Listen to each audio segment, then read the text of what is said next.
Hola, ¿cómo están? Yo espero que muy bien. Miren, cada vez que hay un cambio de gobierno o un cambio de ministro, como este es un país tan presidencialista, y no es que el país es presidencialista, es que las leyes son presidencialistas, las políticas son presidencialistas, la asignación de fondos son a según el que está ahí decide que es más importante o que es menos prioritario.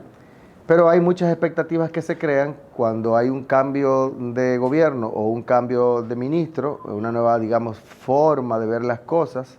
Y estas priorizaciones hacen que mucha gente se entusiasme y otros empiecen también a criticar los cambios en las políticas. Evidentemente que la falta de tener una política escrita que haga un compromiso a largo plazo, en términos, por ejemplo, ambientales, es un problema a la larga de poder exigir, a la hora de poder exigir resultados, porque tú necesitas poder medir el antes y el después. En materia ambiental se utiliza mucho lo que se conoce como los estudios de caracterización de base. ¿Qué es un estudio de caracterización de base? Es poder describir cuál es la naturaleza que se encuentra en un determinado lugar, cantidad, calidad, características, conectividad de esa naturaleza. Exactamente es describir qué ocurre o qué está ocurriendo en términos naturales en un humedal, en un bosque, en una marisma, en una playa, en un manglar, etc. Entonces, la caracterización de base es una descripción de las características, de las condiciones en que se encuentra un determinado ecosistema y sus poblaciones. Entonces, para poder determinar si una política tiene efectos a largo plazo, pues hay que hacer el antes y el después, porque es la única manera de poder cuantificar. Volviendo al tema de las políticas ambientales, nosotros cuando tenemos un nuevo ministro, que quisiéramos en algún momento como acercarnos al ministro y decirle nuestras expectativas, nuestros deseos. Pero en sentido general de lo que se trata no es que haya un nuevo ministro, ni que haya un nuevo gobierno, es que haya un compromiso país con respecto a los estándares ambientales que queremos alcanzar. ¿Cómo se determina el estándar ambiental? Bueno, el estándar ambiental se debe determinar los objetivos ambientales a largo plazo, ya sea en la cobertura de las áreas protegidas terrestres, en la cobertura de las áreas protegidas marinas, en la cantidad de bosques que estamos recuperando, en los monitoreos y en los censos de las poblaciones, por ejemplo, de manatí, que quedan tan pocos, en la población de elementos como por ejemplo los mamíferos, los reptiles, los peces que se nos están yendo todos de agua dulce, o la recuperación de los parches de la cobertura de manglar, que apenas alcanza un 1%. ¿Cómo nosotros podemos aumentar todos estos estándares, todas estas cantidades, si no es a través de planes a largo plazo? Ningún gobierno, ningún ministro puede creer que en apenas 1, 2, 3 años va a poder sembrar el país, recuperar los manglares, recuperar la erosión costera y resolver todos los problemas, porque son problemas que se han gestado a largo plazo y que todavía requieren mucho tiempo todavía, con inversiones importantes por parte de las comunidades. Entonces, ¿cómo podemos lograr esto? Tenemos que basarnos en las normas, en las leyes, pero sobre todo en los acuerdos políticos, porque los acuerdos políticos son los que nos permiten decir, miran, entre los distintos partidos políticos, porque esta es una democracia que no se basa en la democracia del pueblo, es mentira, esta es la democracia de los partidos políticos. Los partidos eligen quiénes van a ser el candidato y de los 3 candidatos que ellos escojan, el pueblo tiene la obligación de simplemente decidir de esos 3. Y tú dirías, y no hay un mecanismo que no sea así. Bueno, hay otros mecanismos, pero este es el mecanismo más idóneo, pero que mientras menos transparente es más difícil para el pueblo escoger los mejores candidatos. Pero bueno, ese no es el tema en el día de hoy. Hoy vamos a hablar de la democracia ambiental, de la forma en que se escogen las cosas en materia ambiental, en términos políticos. La política es muy importante. Entonces, cuando nosotros no tenemos una política ambiental escrita, pues no le podemos dar seguimiento y no sabemos si estamos caminando, si estamos avanzando, si estamos estáticos, si estamos dando vueltas sobre el mismo problema. Entonces, ¿qué es lo que tenemos que hacer? Tenemos que tener un sistema ambiental tan poderoso, tan fuerte, que no importa el ministro que llegue o los ministros que lleguen o los equipos con el ministro que lleguen, porque todos se verán abocados, primero a cumplir la ley, a cumplir los compromisos internacionales que hemos firmado y a ayudar a promover siempre mayores niveles de transparencia, de participación y de información ambiental. Si decimos que los recursos naturales son de todo el país y de todo el país decimos de toda la gente, y cuando decimos de toda la gente decimos el pueblo, y cuando decimos el pueblo estamos hablando de los individuos, yo, la que está detrás de esta cámara, que se llama Rocío Mora, los que están en sus casas mirándonos, los que nos están oyendo, todos son codueños del medio ambiente. Entonces, si son codueños del medio ambiente, ¿cómo es posible que tengan tanta dificultad para poder participar o accesar? Y pongo, por ejemplo, un paréntesis. Ahora mismo se está hablando de una modificación constitucional. En principio parecen que hay muchos elementos que son atractivos para modificar la Constitución. Pero realmente esta modificación se ha llamado a la carrera. ¿Cómo participa la gente? ¿Cómo la gente opina? ¿Cómo se toma en cuenta lo que la gente quiere o no quiere? Porque no se hace un periodo de tiempo donde se pueda discutir ampliamente en todas las provincias, en todos los callejones y en todos los mercados acerca del alcance de la Constitución. Porque no importa. Por eso, porque no importa lo que la gente opine, porque yo decido, los grupos hegemónicos, los grupos de fuerza, los grupos mayoritarios, los que tienen hoy la voluntad del pueblo dominicano volcada en su mayoría, pues las minorías no existen.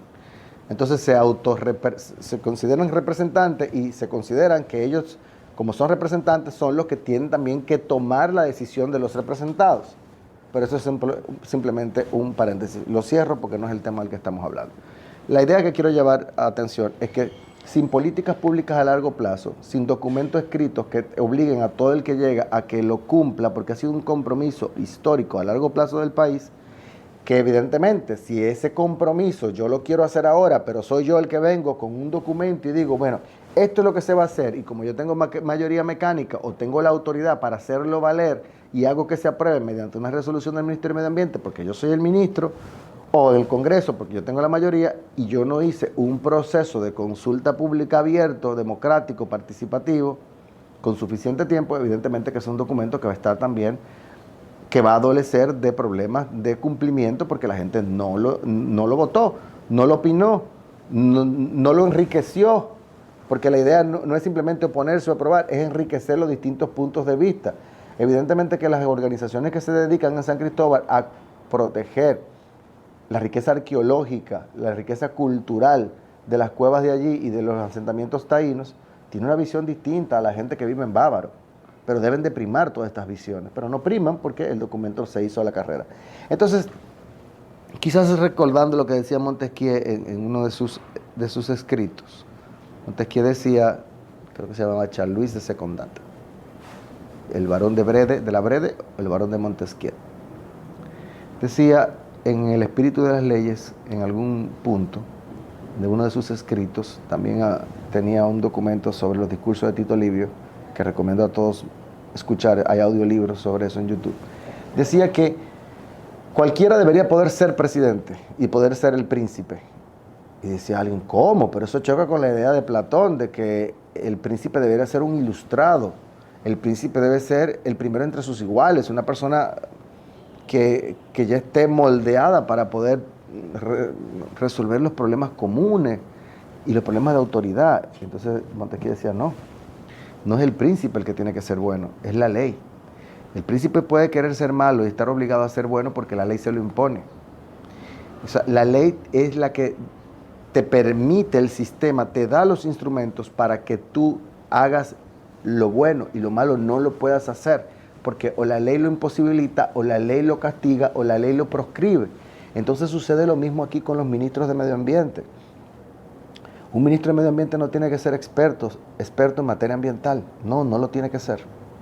Para eso es todo un sistema que se ha creado, el sistema de gestión ambiental de la República Dominicana, que tiene un conjunto de instrumentos, tiene mecanismos, y esos mecanismos, esos instrumentos tienen también organismos que son los que votan, lo que consideran, lo que evalúan, y es multidisciplinar. Tú tienes biólogos marinos, especialistas en genética, especialistas en bosque, especialistas en aspectos de reptiles, ornitólogos, entomólogos. Tú tienes de toda una variedad de visiones de expertos que a la hora de que los proyectos entran, o se tienen que tomar medidas, o se tienen que tomar posiciones o políticas públicas, pues estos expertos en los distintos estamentos del ministerio, ya sea en áreas protegidas, ya sea en recursos forestales, en suelos y agua, en biodiversidad, en cambio climático, en todos los departamentos, porque Medio Ambiente tiene departamentos para todo, incluyendo para cuestiones inmobiliarias, de participación pública, cuestiones sociales, etcétera. Bueno, pues esta gente usualmente verifican los documentos, verifican las propuestas, los proyectos, las actividades y la política, y deciden o no deciden. Dicen, mira, esto no se puede hacer, o esto sí se puede hacer, o si esto se va a hacer, hay que hacerlo de determinada manera. Cuando este informe le llega al ministro de Medio Ambiente, que es al final quien firma, digamos, los permisos ambientales, pues el ministro nunca se va a poder ir en contra de la ciencia, porque entonces compromete su responsabilidad, y la ley lo tiene claro. Entonces el ministro simplemente tiene que ser un gerente, una persona con la capacidad de poder determinar, de poder evaluar, de poder hacer que las cosas se articulen en el ministerio, que haya la suficiente articulación.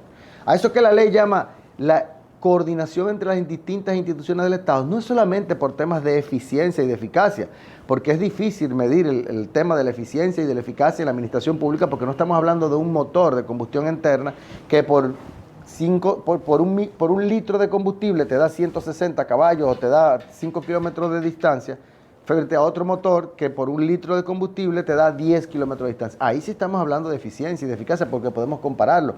Pero ¿cómo podemos comparar qué tan eficiente y qué tan eficaz es un Estado o un ministerio? Yo voy a poner un ejemplo para verlo de otro punto de vista. Supóngase que el Ministerio de Medio Ambiente o el ministro, vamos a poner el Estado Dominicano, tiene la capacidad de dar 1000 becas a jóvenes para que vayan a estudiar a Inglaterra. Van a estudiar sobre microchip, tecnología de punta, etcétera, robótica, nanotecnología, etcétera. Durante el cuatrenio del 2028, digamos al 2032. Y el cuatrenio del 2032 amplía estas becas a 5000. Y te diría, bueno, se supone que en principio, en términos administrativos, el cuatrenio superior, el cuatrenio del 2032 al 2036, fue más eficiente que el año anterior porque dio más becas. Pero eso no significa que haya sido una eficiencia, simplemente significa que haya asignado más recursos, se lo haya quitado a educación, se lo haya quitado a deportes y lo haya puesto aquí. Entonces, la eficiencia no se mide tan fácil en materia administrativa. Entonces, a la hora del ministro de Medio Ambiente tomar decisiones, el ministro tiene que asegurarse de que haya una suficiente articulación, no solamente interna, que ha sido un gran problema siempre, sobre todo la interinstitucional, pero hay una que todavía es más dejada al olvido, y quizás aprovechar el momento para siempre hacer un llamado a esto que la ley lo establece, es simplemente cumplirlo. Es la interconexión, es conectar esa raíz con el tronco que es la sociedad. El Ministerio de Medio Ambiente ni ninguna parte del Estado, ninguna institución del Estado, ni INESPRE, ni Salud Pública, ni Obras Públicas, ni la Policía Nacional pueden prever ni resolver todos los problemas que hay en una sociedad, porque se necesita del concurso de la gente para minimizar, para llevar al mínimo los problemas. Entonces los problemas de deforestación, los problemas de extracción de materiales de la corteza terrestre, los problemas de caza furtiva, de caza indiscriminada, los problemas de contaminación no se resuelven poniendo policías cada 1 metro, primero porque materialmente es imposible y segundo porque no es la función tampoco de los policías. Los policías no están capacitados para estas cosas, están capacitados para otra cosa. Entonces, ¿qué es lo que necesitamos? Articularnos con la sociedad, darle más poder, desconcentrar el poder, dárselo a las comunidades, a las juntas de vecinos, establecer unos mecanismos de mayor comunicación, de mayor participación con estos entes de poder, porque tienen mucho poder. Un pastor de una iglesia tiene tanto poder como un general de la policía. El pastor de una iglesia aquí tiene tanto poder como un general de la policía. Y por eso usted ve siempre a todos los políticos y al Estado siempre detrás de la iglesia. Porque la iglesia, al igual que también son los medios de comunicación, son un gran poder. Y frente a los ricos, ¿quiénes son el poder frente a los ricos? Frente a estas castas que se han estado protegiendo durante mucho tiempo, ya violentando la ley, ya mediante corrupción, ya mediante mecanismos que no son idóneos. La participación popular, la transparencia, la información, los derechos. Esos son el verdadero poder del pueblo, el poder de la gente. Entonces, el ministro de Medio Ambiente, volviendo atrás para no disgregarme, para mí estos temas me gustan mucho, necesita simplemente tener un esquema administrativo, un esquema legal, normativo, de políticas que no existen, que hay que establecer para que sea todo el Estado Dominicano y no el Ministerio de Medio Ambiente, sea todo el Estado Dominicano, todas sus instituciones, las sociales, las de fiscalización, las de ejecución, las que ayuden y coayuden y no se constituyan ellas en un mismo atentado y un peligro y un daño contra el medio ambiente. Que obras públicas al hacer las calles no se lleve la conectividad que existe entre los manglares y los ecosistemas porque por ahí va una calle. Que edificaciones, que obras públicas, que salud pública, que la Corporación de Acueducto y Alcantarillado de Santo Domingo, que todas estas instituciones dejen de ser ellas un ente de agresión al medio ambiente. El Estado dominicano es el ente que más daña al medio ambiente, ya sea por omisión o por comisión. Y esto tenemos que cambiarlo. No puede ser que el Estado dominicano le esté exigiendo a las instituciones y a las personas que reciclen cuando no lo hacen ellos, que cumplan la ley cuando no lo hacen ellos. Nosotros tenemos que convertirnos, el Estado dominicano tiene que convertirse en un ejemplo. Entonces, el primer punto al que debemos hacer un llamado es a promover y mejorar la articulación interna del ministerio y la articulación entre el ministerio y las demás instituciones del Estado, Acuario, Codopesca, la UAS, las instituciones como INTEC, el Episcopado, todo el mundo tiene que poder participar en el Sistema Nacional de Gestión Ambiental. Y luego tú tienes entonces la conexión entre el Ministerio de Medio Ambiente a través de las direcciones provinciales con cada una de las comunidades donde está el ministerio. Pero si no tenemos información de base, si no tenemos información de cómo están los recursos naturales y hacia dónde lo queremos llevar y hacemos una amplia discusión, pues va a ser muy difícil. Por eso se le ha hecho tan difícil al propio Ministerio de Medio Ambiente recuperar las áreas protegidas que están siendo invadidas. ¿Porque quién es que lo invade? Pues la propia comunidad. No vienen suizos, no vienen no llegaron los de Venezuela aquí a meterse a las áreas protegidas. No llegaron los chinos a meterse a las áreas protegidas. Se meten los propios dominicanos, utilizan también a terceros.